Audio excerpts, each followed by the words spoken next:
வணக்கம். பாட்டிச் சொல்லை தட்டாத பேரான் உங்கள் நண்பன் சே பாக்கியராஜ். இன்று மின் இணைப்பு பெறுவதற்கு வாடகை ஒப்பந்தம், ரேஷன் கார்டு அவசியமா என்ற விபரத்தை பற்றி பார்ப்போம்.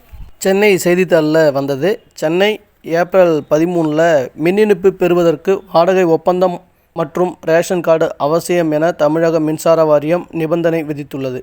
தமிழகத்தில் இடம் வாங்கி புதியதாக வீடு கட்டும் உரிமையாளர்கள் புதிய மின் இணைப்பை எளிதில் பெற முடியாது. காரணம், வீட்டு உரிமையாளர்கள் வாடகை ஒப்பந்தத்தை சமர்ப்பிக்க வேண்டும் அல்லது புதிய வீட்டு இணைப்புகளுக்கு தகுதி பெறுவதற்கு தனி குடும்ப அட்டையை வழங்க வேண்டும் என்று தமிழ்நாடு மின் வாரியம் கூறியுள்ளது. கன்னியாகுமரி மாவட்டத்தைச் சேர்ந்த மணி என்பவர் மின் இணைப்பு கேட்டு விண்ணப்பம் செய்தபோது 37 நாட்களுக்கு பிறகு இணைப்பு மறுக்கப்பட்டது. இதற்கு காரணம், ஏற்கனவே வீட்டு மின் இணைப்பு பெற்றிருந்ததால் நிராகரிக்கப்பட்டது என மின்வாரிய தரப்பில் கூறப்பட்டது.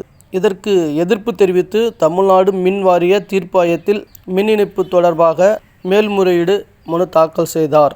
அதற்கு மின்வாரியம் சார்பில் அளிக்கப்பட்ட விளக்கத்தில், புதிய குடியிருப்பு பிரிவில் யாரும் வசிக்கவில்லை என்றும் அது சுய பயன்பாட்டுக்காக என்றும் விண்ணப்பதாரர் கூறியுள்ளதாகவும் தெரிவித்தனர். இந்நிலையில் ஒரு நபர், நிறுவனம் அல்லது ஒரு வளாகத்தில் வணிகம், சேவை, பணி ஆகியவற்றை நடத்துவதற்கு ஒரே ஒரு சேவை இணைப்பு மட்டுமே வழங்கப்படும் என்றும் மின்வாரிய தரப்பு கூறுகிறது. எனவே ஒரு வீட்டில் ஏற்கனவே மின் இணைப்பு பெற்றிருந்தாலும் வாடகை ஒப்பந்தம், ரேஷன் கார்டு அவசியம் என தமிழக மின் வாரியம் நிபந்தனை விதித்துள்ளது. இந்த வீடியோ பிடித்திருக்குமே, லைக் பண்ணுங்கள், கமெண்ட் பண்ணுங்கள், ஷேர் பண்ணுங்கள், மறக்காமல் சப்ஸ்கிரைப் பண்ணுங்கள், பக்கத்தில் இருக்கிற பெல் ஐக்கனை கிளிக் பண்ணுங்கள். நன்றி, வணக்கம்.